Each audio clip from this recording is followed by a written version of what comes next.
Hello, my name is Bree and I'm a library assistant here at Central Library, and let me tell you about my spooky experience. So I was here working late at night.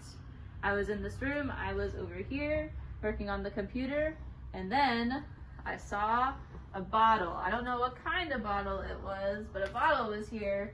Things have changed around, but it was around right here, and I heard it, and then it started moving ever so slightly over to this spot right here. And I kind of freaked out a little, but then I went over like to touch it. Couldn't hear anything, but I looked around and I was the only one in the room. So that's my story. I'm Tom Wood. I work in interlibrary loan, and there have been a couple of times here in the basement, especially, I think that each one of them was when I first came in early in the morning, and I felt very much like there was a kind of a cold spell following me. And when I looked around, I saw a woman in a long black dress, and it had a white collar, and she was just walking down the center aisle of the technical services area, and then she just disappeared. And so, for the viewers, this is a non this is a staff only area, and to you, it like definitely seemed like it couldn't be a staff member or anything. Yeah, I don't think it could have been. I come in at about 6:15 every morning, so there's not usually anybody else here. And she didn't. I mean, she wasn't familiar at all. Did you get any kind of feeling like were you I don't know scared or like she meant no harm or anything like that? It was almost like she was searching for something. I don't know if maybe I don't know what was here before this building was, but like maybe she was searching for something from a long time ago.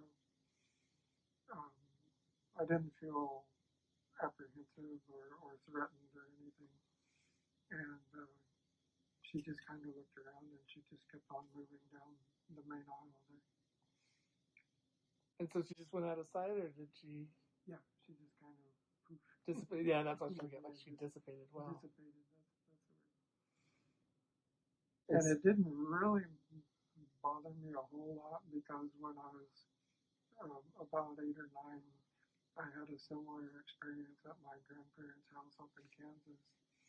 Um, there was a creek, a rather deep creek that went behind their house, and I was sitting on the bank one day, just pretty much doing a 9-year-old thing, throwing rocks in the water, and then I became aware of the fact that there was an Indian sitting next to me, and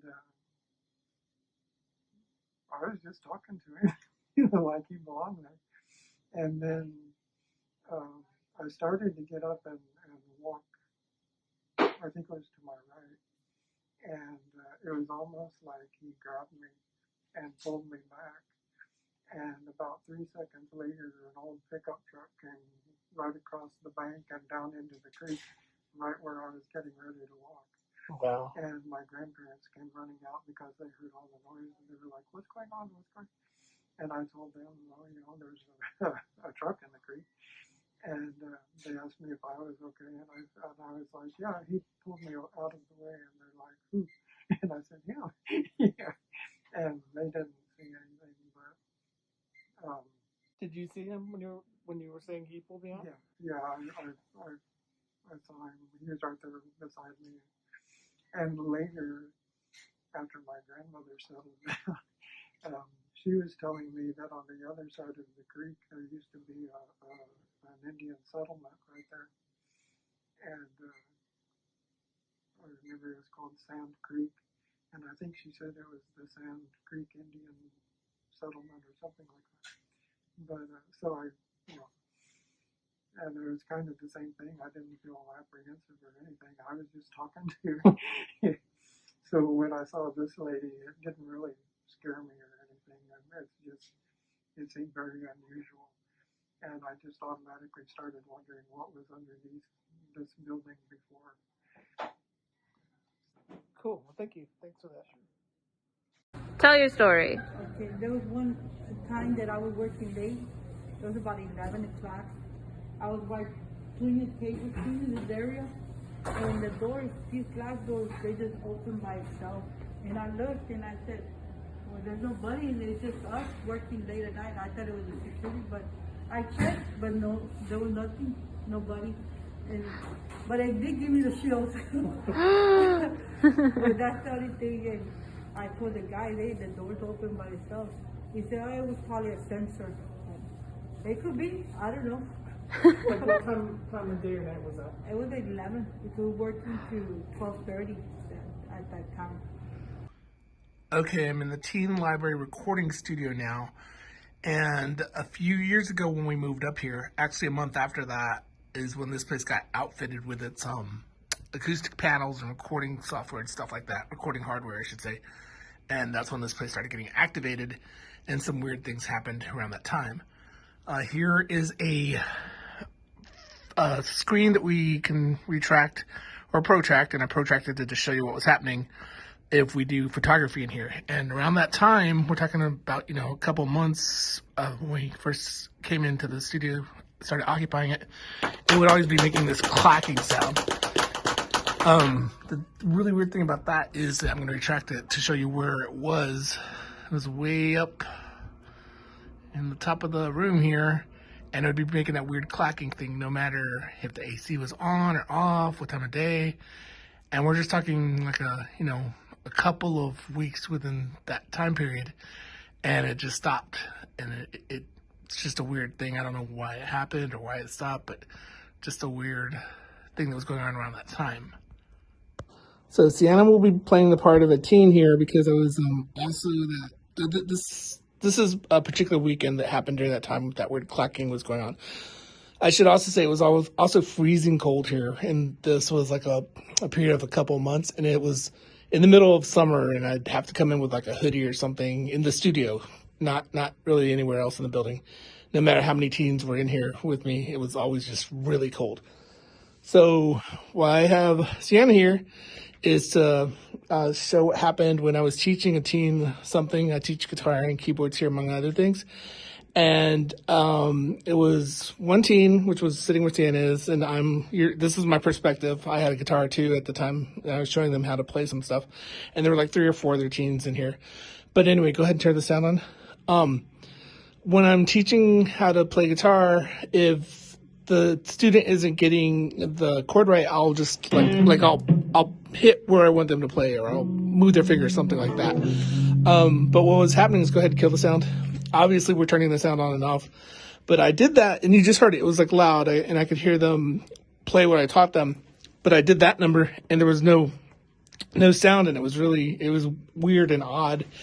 And go ahead and turn the sound back on, because the amp basically just turned off, and it was like the same kind of distance. Like they couldn't reach the amp, and I was too far to do anything to it, but it just turned off. Now check out. This is the same type of amp. The switch, well, I'll turn it off for you. Hit a sound.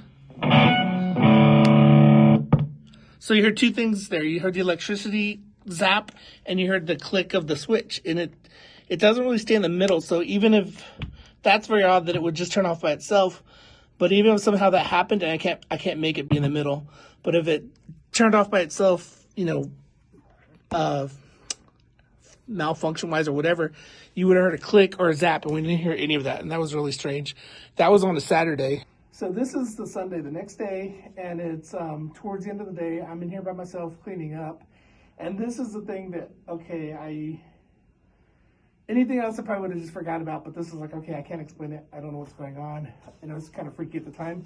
So this isn't the actual thing. This is a adapter for an amplifier, but at the time, we had an electronic drum set that had like an AC adapter, and this will be the case of that. I'm like cleaning up, like kind of right by it, and then all of a sudden it gets yanked. And like I said, there was no one else in this room. It just got yanked by itself. I can't explain it. That's just a weird thing. And over the course of this little film, things moving by themselves have happened to 3 different staff members, and more times than one in one case, but that's what I got. Go for it. Okay, my name is Cindy De Leon, and I've worked here at Central Library for over 20 years.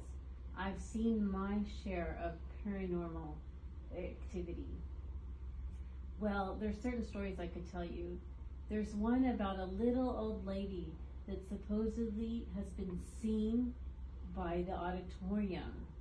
You know, people would come and say, I would say, okay, everybody's cleared out. There's just one little old lady back there, and there'd never be anyone back there. It would be a little cold. It was a little old lady, like in a black dress and real white hair, real short, and she had been seen back there wandering around, but they could never really find her.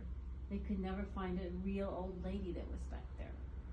That was one story, and it was even covered in a Spanish language news broadcast. I think it was on Univision, like Ocurrió Así or one of those shows. That was one story. There's another story about a very unfortunate Sears shopper. Well, as you know, the Central Library used to be the site of the old Sears building. There used to be a Sears department store here.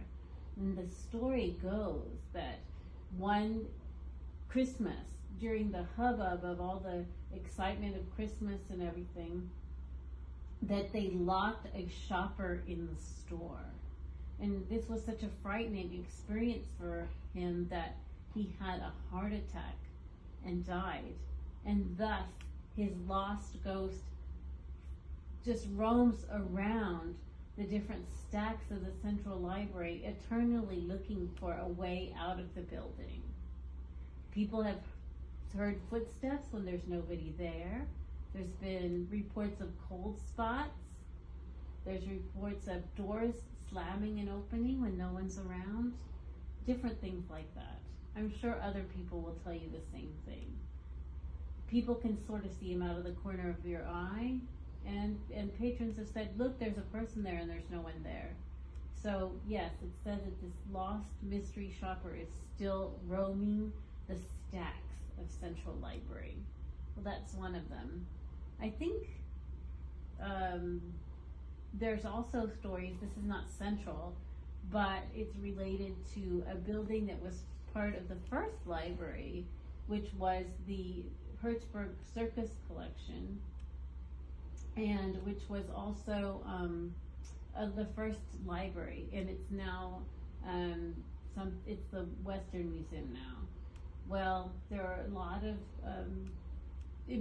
stuff about old, very sad circus clowns and what they used to call circus oddities. I don't know what the correct term is now. Freaks at the time, whose sad, melancholy forms and spirits would roam and still roam the old building, which is now called a museum, the Western Briscoe Museum. But we do have the portal there, and people in the portal have actually mentioned hot and cold spots and kind of a scary feel there. So you should ask them. It's a very gloomy building that attracts spirits, I've heard. I think other things have been noticed. There was a gentleman who unfortunately died on the 5th floor. Was it the 5th floor bathroom? Yeah. And things have been spotted there too. So, my name is Ethan Hernandez. I'm a part-time shelving aide here for Central Library. And basically I work the afternoon shifts as of now, but when I started I used to work like the previous nighttime shifts. And I had like my first experience there in 2019 on the 5th floor in the science fiction section. So like I saw, when I was just like shelving like a shelf there, I basically saw like a book of Robert Heinlein. It's called Starship Troopers. It was just like being shelved inward on its own, and no one was like around me. It was around like 7:30 p.m. I think, if I can recall, and no one was around, but it was just shelved in there. Like I didn't even I shelved it like perfectly aligned, but it just like went more inward. And more recently, we just moved like the Juvie collection from the 3rd floor to the 2nd. I saw a Juvie magazine while I was shelving like the Juvie nonfiction. I saw it just like move outward towards its own, like if it was being like handpicked, but no one was there. Like I was just all alone from like at least like 30 or 40 feet. and no one else was around me. I just saw it move on its own. It was crazy. That was like the second experience I've had. About how long was it suspended or lifted? June. Yeah, how long was the magazine up in the air, wherever it was? I would say it was about suspended for like a good 2 seconds, and then it just like went back on the shelf. Yeah. And then back in 2019 when I started the Heinlein book, it was basically, it just got pushed inward for like half a second, and then I just checked it like 5 seconds later, and it was in like a changed position. Cool. Yeah. Thanks.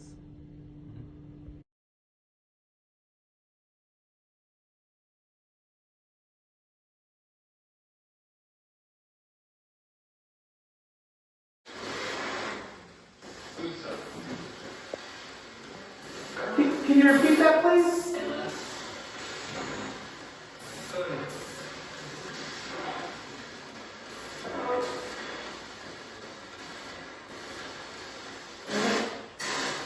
What pastimes did you like to do? What hobbies did you have?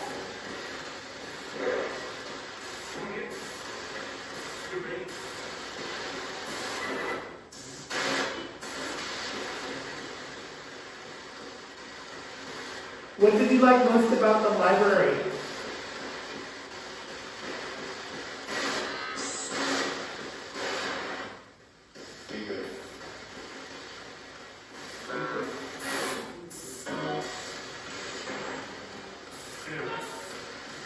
How often would you come here in a week?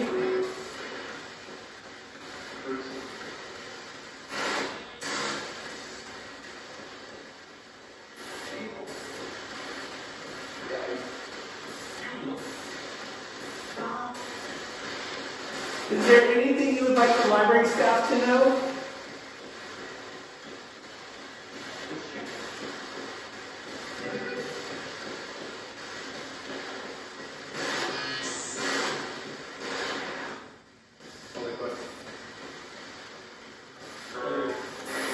Hello, I'm Kate. I'm the manager of the Central Children's Department here at the Central Library, and we've had a lot of experiences here on the children's floor, which you might not expect, but they've mostly all been in our staff area. So we have a staff workroom that's closed to the public, and a lot of the staff members have desks there, and then within that room I have a little office that's kind of in the back. So what's happened to us many times over the years with all kinds of different librarians working back there, we've all experienced where they'll be like alone in that room and they'll hear a voice. We always hear a female voice, but it doesn't say much. It's usually something short like hey, or like something kind of unintelligible, like like a sound. Often it has to do with somebody in the workroom and then somebody in the office.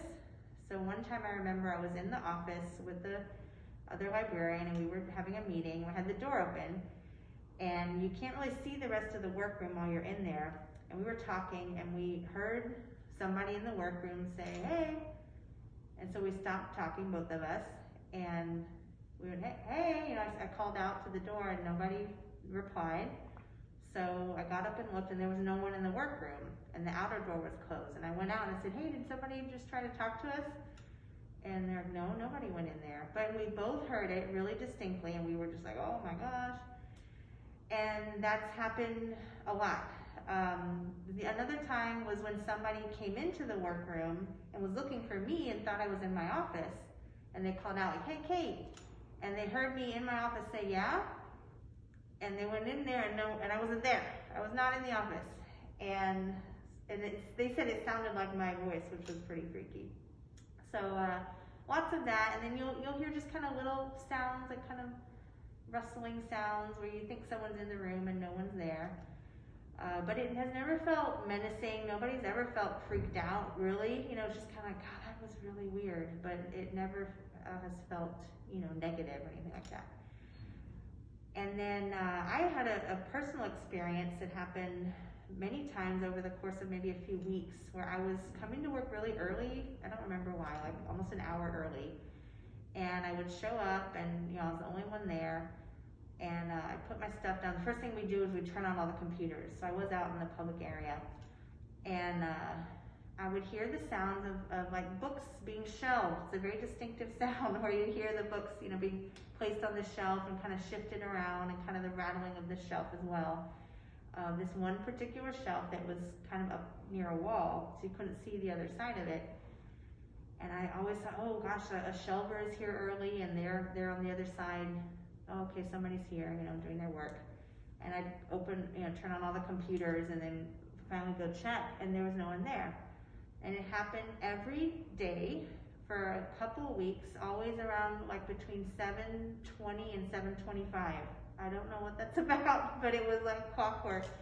And I could never catch it where I would, you know, be looking and still hear it. It was always when I was somewhere else and I would hear it coming from that shelf. So yeah, I'm not sure if that was just them being playful, but those are the main things that have happened to us here on the children's floor. So my name is Lauren Flores, and I work as an adult services librarian here at Central. This particular experience that I had didn't happen here at Central. It was actually in a different city, but it was incredibly intense, and it's one of the reasons why I do believe in ghosts now. But I was staying at a bed and breakfast with my husband for, it was a librarian conference actually, and every single type of ghostly apparition, well, actually I didn't see a physical apparition, but pretty much the classic symptoms, pretty much all of them happened in the 2 days that I stayed there. One of my friends got shoved in a room from behind. The doors would, like the doorknobs would turn by themselves. The doors would lock by themselves sometimes. I was awakened in the middle of the night, completely terrified because something was in our room and it was knocking things over, and it was moving the hangers in the closet, like making that strange rustling noise that it makes. My husband had a type of half-waking dream where he was speaking with a child ghost and had a long conversation. He and I had been talking about what time we were going to get up, and so we kind of slept through the alarm, and the bed started shaking. It was like trying to wake us up. The other crazy thing that would happen is things would become unplugged and we would find objects. So when I woke up the next morning, next to my bed on my side, there was like a kind of like a bedstand, and there were 3 pennies and a couple of hairpins, and they weren't there when we went to bed the night before. And also I was in the sitting room, because it's kind of like an old building, with a group of women, and we were just talking with the innkeeper, and the lights started turning on and off by themselves. So it was incredibly intense. It's also the only time that something has ever followed me back. That was easily the scariest part of the whole ordeal, because I saw a shadow that was basically following me, and I had to basically sage my apartment and speak to it pretty sternly to get it to go away. But I think probably the most frightening thing that happened was I was trying to leave, and I really felt this sense of relief, because the 2 days that I stayed there were, I mean, they were terrifying. I was scared the entire time. It just would never stop. And it was even things like phantom smells, like you would smell perfume and things like that.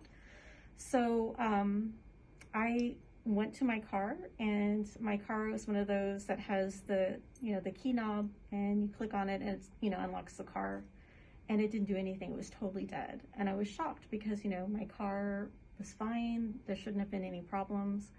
So I went back to the innkeeper, and she's like, yeah, they don't want you to leave. And so I was like, that's probably like the worst moment, because I thought I was going to be stuck there. And so finally I went back because I was going to call a tow truck, and the car worked and I was able to leave. But again, it was just incredibly terrifying the entire time. So, and that's why I'm a believer now. And you'd mentioned something about the Bibles in that place? Oh yes, I had forgotten about that. So I didn't realize that the innkeeper, because she had been there for several years, had adopted some strategies to try to calm down the bed and breakfast, because it was incredibly active. And so she would put Bibles in every single room and leave them open. And so you would know that you were in a really bad room or a bad bathroom because there would be multiple Bibles. And so that was just something that I didn't notice at the very beginning. And so I didn't realize that the room that I stayed in had 3 Bibles. So it's obviously a bad one. So this one night I was coming back from an outreach to Mission Library, and it was pretty dark. It must have been like 10, 11 o'clock at night, and there was no one there but me. And as soon as I parked there was a security guard who immediately went up to me and was like, "How long are you gonna stay here?" And I told him, "Not long, I just came to drop off the van." And I was wondering, like, why did he say that? And I asked him, like, why? Like, is something going on? And he said, "I don't want you to be here for a long time because there's a lot of ghosts in this library and there's a lot of children that I hear at night."